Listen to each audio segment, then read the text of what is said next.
soleh, ya soleh, ya soleh. Cek soleh mulai cilik, cek soleh dadakan terus husnul khotimah. Pokoknya apa? Soleh. Niku nak mati, niku bumi ku nangis. Nangis bumi ku kekurangan utawi kalong wong sing sujud ning ndekne. Ya Allah Gusti, biasanya wonten tiyang niku sujud teng nggen kula, dia berperilaku baik teng nggen kula, sakniki tiyang niku pun jenengan ambil, nangis bumi. Sakniki sing urip arek bedua-bedua, damel narkoba, damel ngefly, damel macam-macam lah. Itu nangis bumi. Langit semeneng. Semeneng. Gusti matur nuwun Gusti, orang itu saya tunggu lama, sekarang sudah engkau angkat ke tempat kami. Maksudnya diangkat teng langit. Sing bumi nangis, sing langit napa? Seneng. Nah, kemudian kita berpikir begini, bumi kok iso nangis ku piye? Nah, itu terserah sampean apa termasuk ulama zahir apa termasuk ulama batin. Kalau ulama zahir mengatakan bumi nangis itu mau kinayatun anil husni. Pokoknya pantese bumi ku susah, wong kelangan putra terbaiknya. Tapi nak cara ulama-ulama hakikat yang mengenali sekali betapa kudrahnya Allah, betapa kudrahnya Allah itu tidak terbatas. Itu yang meyakini bumi nangis itu nangis tenan. Misalnya ngaten kalau tak terangno malih ya. Kowe bayangno dadi Nabi Adam, ngrungokno kowe. Kowe bayangno dadi Nabi Adam. Nabi Adam tenan maksudnya. Terus Nabi Adam orang pertama dia tahu betul kalau dia dicipta dari bumi. Dan dia pula tahu betul, beliau tahu kalau dia bisa ngomong, bisa mikir, bisa macam-macam. Terus indukannya beliau itu bumi. Mesti pikiran Nabi Adam, jangan-jangan bumi ini juga bisa berpikir kayak saya. Ini kan materi saya, karena saya dari bumi ini bisa ngomong, bisa melihat macam-macam. Terus bedanya apa? Manusia mbek napa? Umpama kowe dadi Nabi napa? Adam. Orang yang dekat sekali, qoribu ahdin, dekat sekali dengan kesaksian kudrah Allah. Gini ku dekne roh nak materi ini ke bumi, dan dia orang pertama yang urung lali kamane. Tapi ketika sudah ribuan orang, mungkin jutaan orang, lali. Seakan-akan bumi itu tidak jenis dari kita. Bumi adalah hal yang berbeda dengan kita. Kita manusia berakal, bumi itu benda mati. Terus kowe katut wong goblok-goblok, bumi itu benda mati. Sajane ya rada kriminal wong Islam muni bumi itu benda mati. Enggak bisa berpikir, yang bisa berpikir hanya manusia. Itu kengawuran-kengawuran yang kita ciptakan sendiri, kita wariskan turun-temurun. Umpama kowe iku dadi ulama, ngomong ngono iku isin.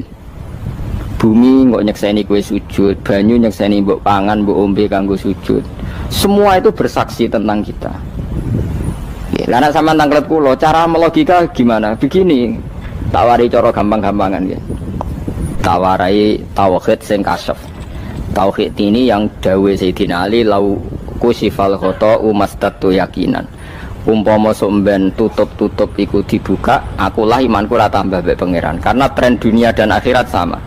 Zaman ning dunia ya Allah ala kulli saing qadir, kok zaman ning akhirat ya Allah ala kulli saing. Cara Sayyidina Ali, somben aku wis mati lah imanku ora tambah, meskipun aku ora swarga neraka. Lah kena napa? Darah padha wae, ning dunia ya pertunjukan kudratullah, ning akhirat ya pertunjukan kudratullah. Jadi pikirannya Sayyidina Ali seperti itu. Saya kan lahir misalnya tahun 1970. Berarti mulai Nabi Adam itu saya kan nggak ada. Ngerti-ngerti ada. Saya mengira waktu zaman tidak ada itu panjang apa cepat? Cepat, karena kita tidak melalui itu. Ujuk-ujuk wujud. Kadang kalau mati ya wedi kan. Mau mati jebule kiamat 1 juta tahun kasih opo nang kuburan. Maksud Khalillah itu. Makanya aku ya ora roh, tak tinggal turu sakmono kan yo nglilir. Nang nglilir terus nanti. Apa mlaku-mlaku nang donya apa piye kok. Nak turu ya kok ngani ngoyo turu kok. Ribuan tahun lintas. Terus ya apa jajal? Sampeyan tak takoki, misale sampeyan ning kuburan iku apa? Apa ngadepi mungkar nakir tukaran terus itu kesel kan tukaran kok nopo ratusan ribu mungkin. Nah terus kita dilatih. Kata Sayyidina Ali gampang, latihan seperti kata Sayyidina Ali apa gampang ya udah menjadi wong alim. Pada akhirnya kita ini aku zaman urip yo ora roh karepe, ngerti-ngerti urip, mati yo ora roh karepe. Pas mati sampean petanginna yo ora roh karepe, pokoke wa matar sauna illa ya Allah. Makanya masyhur itu dia ketemu orang ateis. Dia orang ateis itu anti Tuhan, anti Tuhan pokoknya. Dia ditanya, lalu kamu hidup itu karena siapa? Ya nggak tahu, tahu-tahu hidup. Lalu kamu mati yang menentukan siapa? Ya nggak tahu, kalau tahu-tahu mati. Ya berarti Anda nggak bisa menentukan diri kamu sendiri. Akhirnya dia taslim. Ya ada yang menentukan lah, ya ada yang menentukan itu dalam Islam disebut apa? Allah, disebut kalimat haqqin alaiha nahya wa alaiha namut. Jadi kalau maknanya itu kalimat yang benar-benar nyata, yang karena kalimat itu pula kita mendapat kehidupan, yang karena kalimat itu pula kita mati, yang karena kalimat itu pula kita akan bangkit lagi. Itu yang makna hakikat. Tapi kalau makna syariat nggak begitu. Kalau makna syariat begini, dan ini benar juga.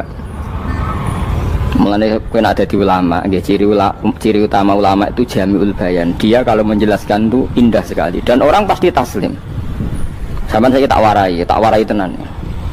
Sama kan biasa wiridan la ilaha illallah kan biasa, mulai mimpin tahlil sampai kepeksa mergo do tahlil melok, sampai sing darani bid'ah akhirnya ya melok tanggane napa? Tahlil. Soale wae.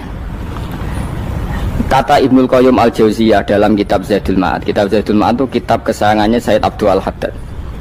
Sayyid Abdul Al-Haddad itu pengarang kitab Zadul Ma'ad. Padahal kitab ini dikarang oleh muridnya Ibnu Taimiyah. Abdul Al-Haddad itu gak seneng Ibnu Taimiyah tapi seneng muridnya. Jadi di sini ulama ya demokratis. Gak seneng gurunya tapi seneng. Saja nih Ibnu Taimiyah itu orang baik. Ya ulama top ya baik, ya waras top. Tapi ngerti-ngerti Wahabi itu identik dengan Ibnu Taimiyah. Akhirnya ulama ahli sunnah penyebut itu terus isin. Mulane kiai-kiai ra ono sing dalil kala Ibnu Taimiyah mergo dicap Wahabi. Padahal Ibnu Taimiyah wong alim. Di kitab-kitab kita termasuk Sayyid Muhammad piyambak nanya Ibnu Taimiyah kala Syekhul Islam no kala. Tapi kan ini sudah milik Wahabi sehingga kita ini terus akhirnya gak gelem nyebut. Ya jadi kitab koyo dalil fastabiqul khairat iki apa par iki dadi dalil yo dhewe-dhewe. Wah parah tenan wong-wong. Dulu saya melihat orang enggak kunut itu ya biasa. Mergo saya sebagai wong alim ngerti iku mazhab Abu Hanifah. Saiki nek ra kunut Muhammadiyah. Kita ini sebetulnya ahlul ilmi enggak tahu kunut itu mazhabnya siapa kita. Itu mazhabnya Abu Hanifah, yang kunut mazhab Syafi'i. Tapi tahu-tahu iki mazhab NU, iki mazhab Muhammad. Mana ada orang-orang ini bisa punya mazhab? Ngalime sepiro nganti dadi no mazhab. Tapi wis dadi bahasa, wis dadi apa? Sewajo kabeh jane. Mas repot-repot. Tak warai iki. Sampeyan ben nglafadzno la ilaha illallah iku keren iki. Keren tenan mboten keren-keren. Ngendikane Ibnu Qayyim Al-Jauziyah itu gini. Min asliha khuliqatil jannah wa min asliha khuliqatin nar. Terus wa min asliha khuliqatid dunya wa min asliha bu'isatir rasul wa min asliha qatala rasul. Terus sampai sekarang saya tak bedai. Surga itu kan digawe kelas VIP mewah. Terus dari Rugani widadari dulu kan nak mini betul-betul. Kira 70 ya? 70. Wahyu kabeh ora ono sing kriting, wahyu kabeh. Wahyu kabeh terus gak tahu delok wong liya kan. Kadang bojo kita wis elek jek delok. Oh ya widadari sifatnya maksuratun fil khiyam. Jadi gak tahu keluyuran ning ndi. Wahyu kabeh. Lek surga yang semewah itu selek itu ya bagi mereka sing nglafatno atau yang menerima la ilaha illallah. Neraka sekarang dibikin dalam itu. Jari Abu Hurairah neraka itu tes-tesane benda kamu jatuhkan ke neraka itu untuk santai ke bawah itu nunggu 70 tahun. Kila 70.000 tahun. Jadi nak hatu yang membuat ceblok neraka itu ceblok itu ngenteni 70 tahun. Betapa dalamnya ngentekno bego piro ya bayang misalnya. Wah itu kontraktor mana saja tidak sanggup itu disuruh ngeduk kedalaman neraka. Iku ya mau kanggo wong sing menolak la ilaha illallah. Jadi kalimat ini luar biasa. Swarga digawe bagi yang nerima, neraka digawe ya untuk yang menolak. Ini kalimat sing nak tahlilan turu iku lho. Iku kalimat sing nggo alasan Allah gawe swarga. Terus kalimat sing suwe-suwe sing lafadzno diarani bid'ah iku. Itu kalimat sesakral ini nasibnya akhir zaman iku entek. Gara-gara dilafadzno tahlilan tersangka jadi apa? Bid'ah. Dulu kalimat yang dipuja-puja penyebab surga dan neraka, saiki kalimat itu tersangka. Mau perkara napa? Bid'ah. Wis aja melok-melok, kowe debat ya ora iso makili aku sebarno iso. Kok kowe terusno dalan tok. Dah. Berarti la ilaha illallah itu kalimat yang surga dibikin karena itu, neraka dibikin ya karena itu. Kemudian Allah punya sunnah, lalu butuh pelatihan. Dikasihlah Allah gawe bumi. Piye manusia butuh latihan, dibikinlah bumi. Dan ini latihan ikrar la ilaha illallah dengan sadar, dibikinlah bumi, liyabluwakum, terus dites. Wes digawe bumi, ono makanan, ono minuman, ono wong wayah, ono pegatan macam-macam, wong diutang sembulet macam-macam. Gue ngetes, eling la ilaha illallah apa eling utangi, eling la ilaha illallah apa eling kasuse, pokoknya dites. Karena nggak fair kalau Allah bikin itu kemudian nggak dites, dibikinlah darul imtihan. Dunia itu bahasa Arabnya darul imtihan, tempat tes-tesan. Imtihan mana apa? Tes, liyabluwakum, diuji. Wes diuji, kita hidup. Artinya kita dihidupkannya pun oleh Allah demi tes-tesan la ilaha, itu disebut kalimatu haqqin alaiha. Nah ya sebenarnya kita hidup pun ini untuk dites. Pada akhirnya la ilaha illallah apa enggak? Paham ya? Terus dites. Allah itu juga secara hukum itu kan nggak fair, dites kok nggak punya pemandu, dibikinlah Rasul, diutuslah para Rasul untuk pemandu. Tes itu kan butuh seru, mak pemandu tok ora ono musuhe kan gak seru, dibikinlah setan. Saat ini sebagian kita sudah setan, tapi ini ben seru. Lho ndak, setan kan minal jinnati wan nas, mangsamu setan sopo. Baik setan minal jinnati wan nas. Jadi kena muni auzubillahi minasyaitonir rajim, terjemahnya berlindung Allah dari saya sendiri, ya Allah itu. Lu itu kalau lama dulu biasa, naudzubillah min syururi anfusina wa min sayyiati a'malina. Sebenarnya kita berlindung hanya dari setan yang jauh, iblis pun enggak. Ya setan diri kamu sendiri, min syururi anfusina, dari kejelekan diri kita. Ngomongnya udah wujud, soalnya setan tuh makhluk gaib sing piye. Lah kowe iku sapa? Nganti kowe maksiat terus mergo akrab klop, roh mbek setan klop, mulai terus maksiat. Dah Allah ngutus pemandu yang ngecul setan dan fair. Napa? Fair. Jadi semua darul ibtila ini juga demi kalimat. Nah, makanya disebut kalimatu haqqin sing alaiha nahya. Kita hidup ya demi mendapatkan kalimat itu. Kita mati nanti ya demi kalimat itu, artinya mati ke neraka ya karena kalimat itu kita menolak atau mengabaikan. Masuk surga ya karena kalimat itu kita hormat, kita benar dalam memperlakukan kalimat itu. Berarti alaiha nahya wa alaiha nam. Terus wa alaiha nub'as karuan, kalau kamu termasuk minal aminin ya nub'as minas solihin, kalau minal kafirin ya nub'as minaz zalimin. Tapi semua desain dunia ini hanya demi kalimat la ilaha illallah Muhammadur Rasulullah. Nah ini kan penting. Bagaimana mungkin kemudian kalimat sesakral ini, sehebat ini, kemudian ada orang tahlil kamu tidur. Kok iso kula janggal kok iso ana wong turu. Misale ke mangkel, kula mangkel sing mimpin Gus, suwira barbar. Bagaimana mungkin kalimat yang menyelamatkan Anda kemudian Anda anggap problem? Elek gak? Apalagi kamu anggap ini bid'ah.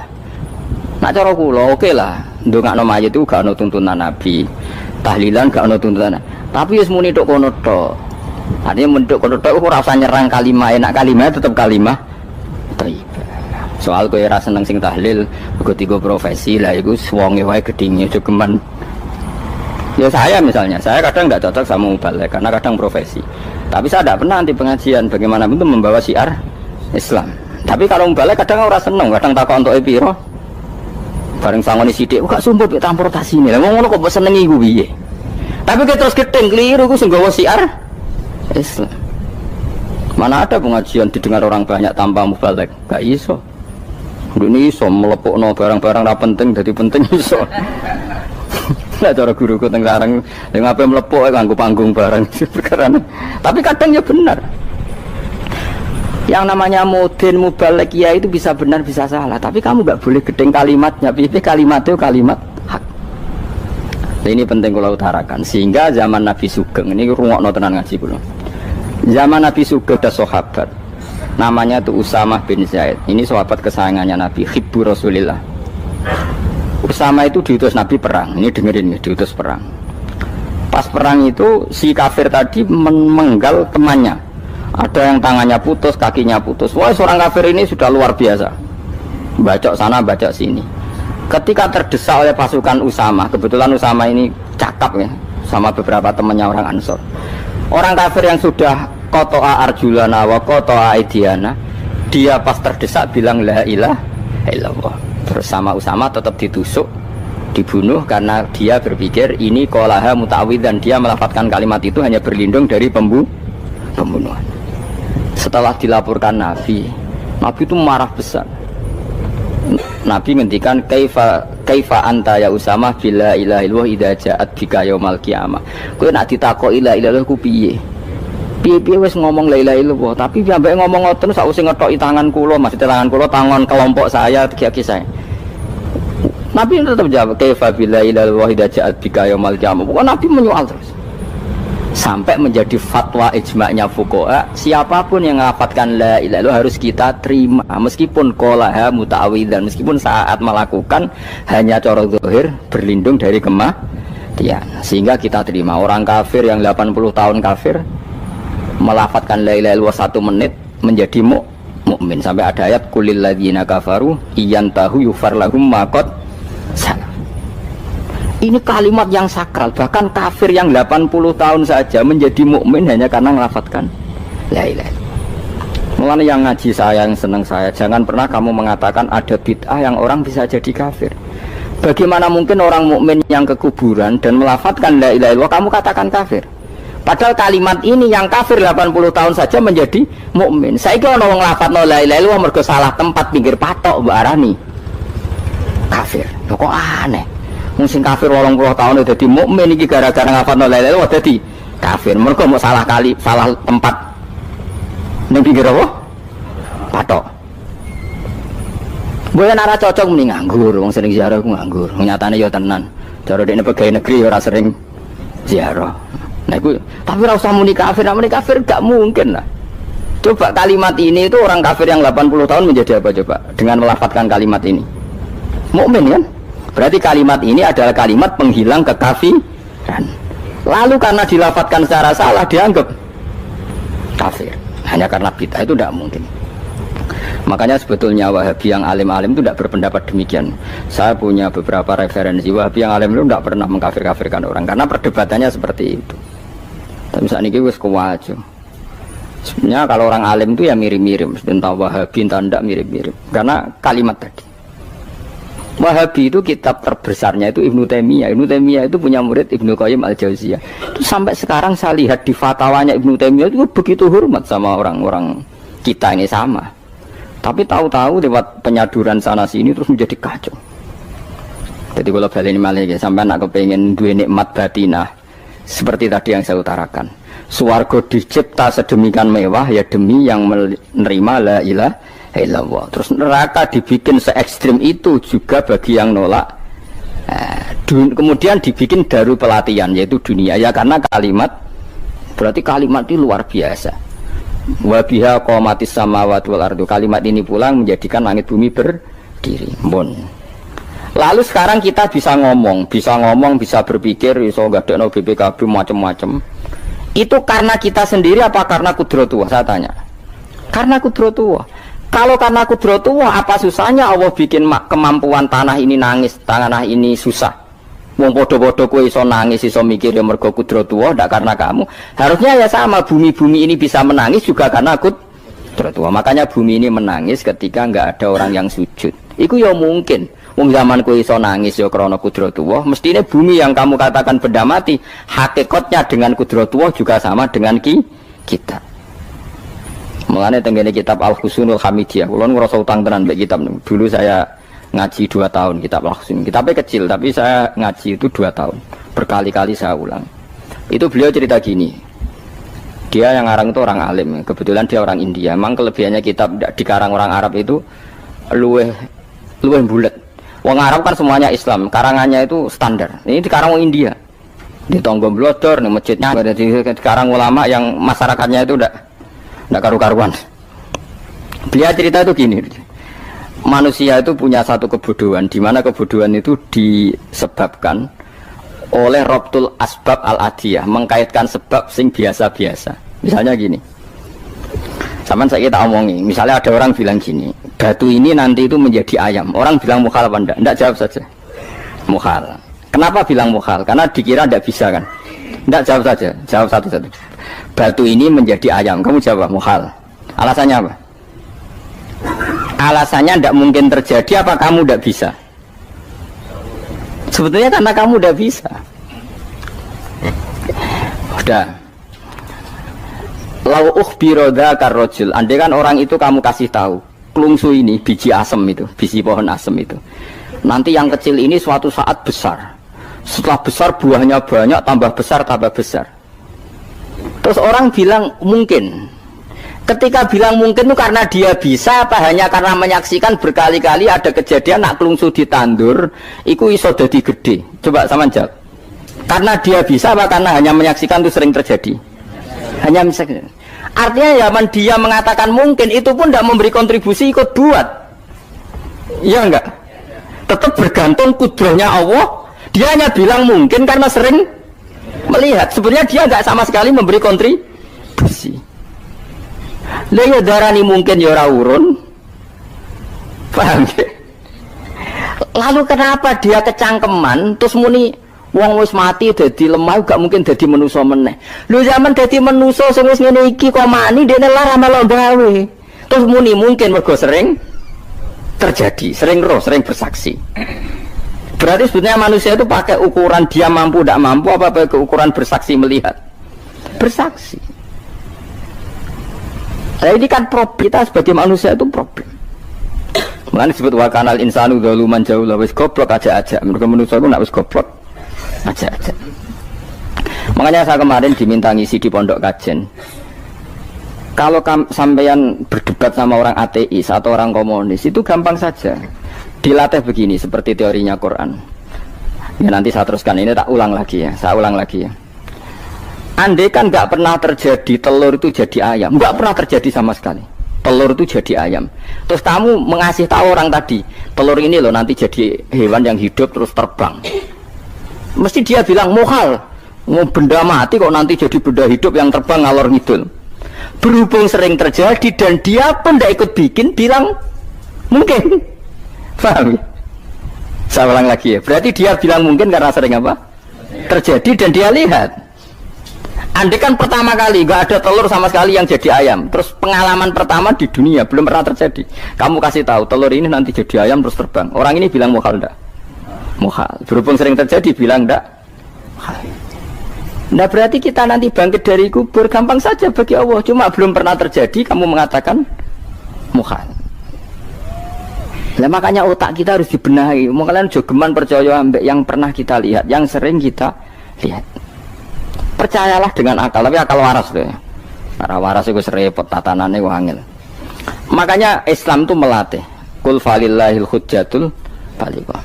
Misalnya begini ya, dulu kalau Gerwani atau PKI atau siapa saja lah, itu kalau melatih anak-anak TK, makanya seorang ulama harus punya kecakapan penjelasan ibanatul ahkam. Itu anak-anak kecil dilatih. Anak-anak kamu terpejam, mintalah manisan sama Allah. Ya Allah saya minta manisan, saya minta permen. Terus disuruh buka, dapat nggak anak-anak? Nggak dapat bu, wah berarti Allah nggak ada. Sekarang minta sama bu guru. Bu guru kami minta permen dikasih. Berarti yang ada bu guru bukan Tuhan gitu. Akhirnya jadi gerakan ateisme. Nah sebetulnya untuk melawan gerakan itu kita harus melatih begini misalnya gini. Saya itu pernah ketemu sama orang yang berpikiran komunis. Oh komunis juga. Dia nantang saya gini, Pak, pokoknya saya tidak bisa nerima konsep Tuhan sebelum Anda bisa menjelaskan kenapa ada Tuhan. Jadi, bocah kok elek ini. Nah, aku ngerti aja, sak cerdas ini tetap cerdas aku yakin tetap cerdas aku. Selain raine serama meyakinkan, tapi harus tetap cerdas. Kulo itu kan wong Quran gitu, artinya punya pikiran panjang. Mungkin di antara orang Islam kita ini tidak punya kecakapan menjelaskan. Tapi kalau orang sering baca Quran, apalagi dia ngaji tafsir ya, yang waras maksudnya waras lah. Terus rapati senang duit, barang ini penting. Kalau senang duit, wis mari goblok. Yakin ulama senang duit, mari goblok tak jamin. Umpama alim wis kelas B, kelas C gak bisa, tahqiq gak bisa. Kalau tahu dikandani kanca kula, kula riyen ambek jenengan udah saya kaca akeh. Lah kenapa? Cok seneng duit kok. Duit masalah bagi ulama. Orang duit lebih masalah kan ya. Maksudnya rasa senang tapi ojo terus gak duit. Sekarang saya tanya, Quran itu melatih kita gini. Quran itu sederhana kalau ngelatih tauhid. Tapi orang pasti ingat.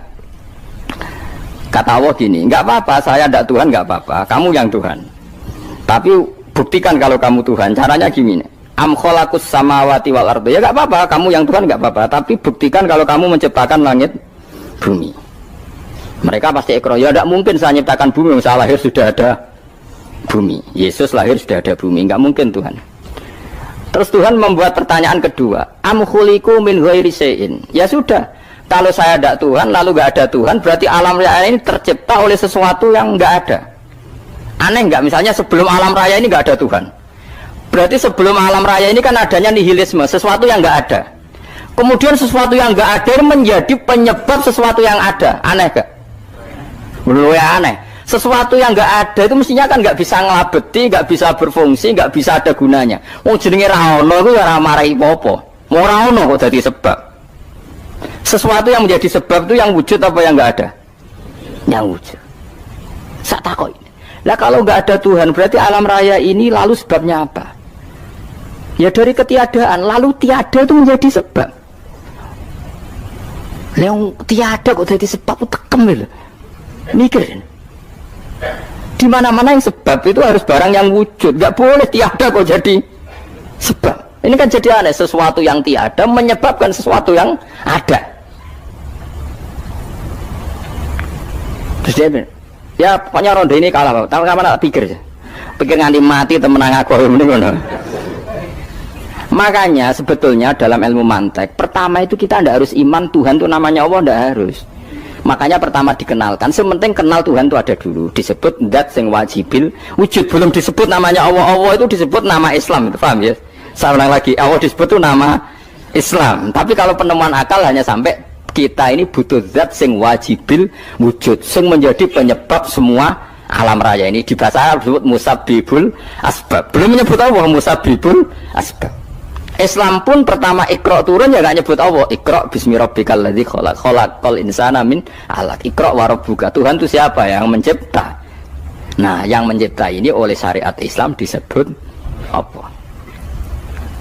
Tapi dalam logika yang penting kowe kenal sik ana musabbibil asbab. Pastikan bahwa alam raya ini yang wujud pasti disebabkan sesuatu yang ada.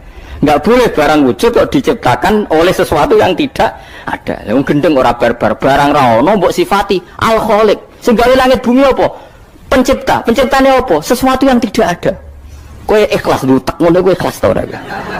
Gak kowe ikhlas ta ora dutek ngono kowe ikhlas ta. Kowe gelem dadi bodho niku. Gelem kan? Mboten. Nah, nikmat ngono jenenge nikmat batin. Mulane sing suweneng mbek kalimat la ilaha illallah. Wis ana sing bid'ahnallah iku wong nganggur wis beno sak uni-unine. Tapi kadang memang kita berlebihan. Tahlilan ra barbar 40 dinane ra barbar. Muga alasane wis disangoni akeh tahlil sedih lho sakake penggemar sing keselen sing rantuk sangu ya butuh cepet. Lani cara kula niki penting kula utar nggih. Kowe nek ora cocok tahlilan 40 dina wis ngomong ae kira cocok model harinya. Tapi ki aja menolak kalimat la ilaha illallah iku disifati Kanjeng Nabi kalimat thayyibat. Wong Nabi nyifati thayyibah, kalimat yang suci kok nyifati bid. Tak soal kira cocok wong sebut. Misalnya kamu bilang saja wong mati wis sangu amale lha apa didongakno barang. Nek kowe pengen ndonga ora usah ndonga. Wis ora usah biasa wae. Kula lah mbok dongakno ya ora seneng. Gak meyakinkan. Karo dene mlebu swarga butuh dongamu ora ono swarga fadhole pangeran apa mbok dongano barang. Nah tapi kowe donga aku ya seneng. Senenge ya semau lah timbang nyanyi-nyanyi rame-rame sadok donga. Mau mandi apa ora pokoke donga. Saya ulang lagi ya. Makanya Quran itu melatih logika sampai seperti itu. Am khalaqus samawati wal ard bal la yuqinun sampai terus diulang-ulang. Am khuliqu min ghairi syai'in. Kalau mereka merasa Tuhan enggak apa-apa, tapi buktikan mereka ini wujud sendiri tanpa sebab. Atau begini, kalau mereka tidak tahu sebab pencipta langit bumi, mereka sendiri suruh yakin kalau mereka adalah penciptanya. Am humul khaliqun, enggak apa-apa. Ya tapi masih Abu Jahal gendeng lah, masih Abu Lahab ngawur lah, nak takoki ya wes pangeran kowe wae sing gawe langit bumi. Penggemarnya saja pasti tertawa. Mosok Abu Lahab darane pencipta langit bumi, wong lahir wae ning bumi. Tapi Quran oleh nggo jawab am khalaqus samawati wal ardo. Apakah mereka menciptakan langit bumi? Bala yakin, mereka pun tidak pernah yakin. Jadi itu pangeran. Makanya di mana-mana orang alim itu suka debat.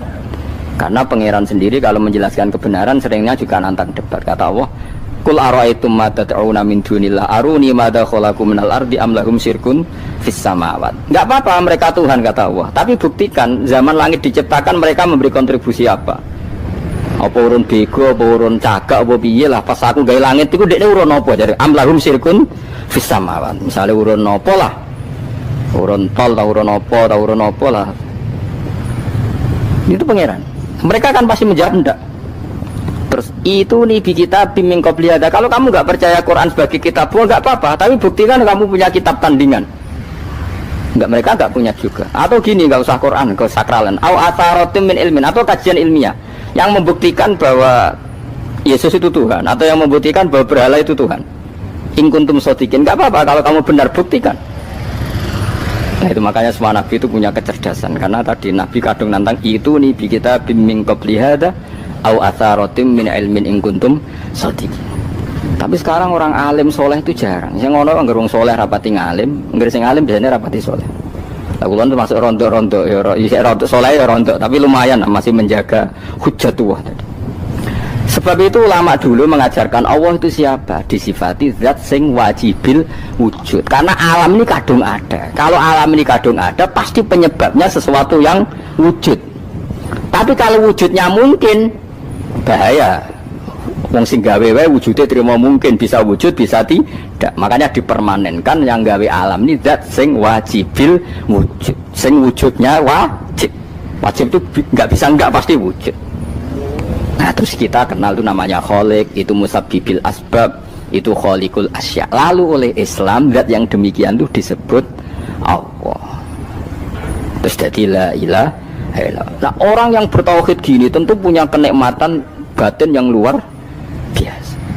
Sehingga saya bayangkan nanti mati yang ngono biasa wae kan. Gusti zaman kula teng donya ora melok ngatur oksigen, ngatur nyawa, apa mati ndak ra ngoten. Mulai jare Siti Ali, jenengan jembe nak mati tambah pinter apa biasa? Ya biasa wae.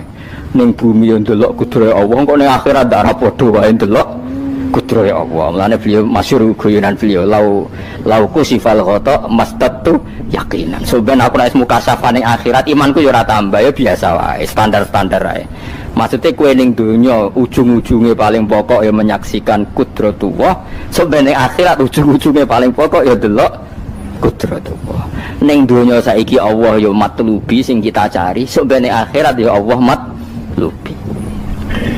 Paham ya? Artinya hukum dunia dan akhirat itu sama.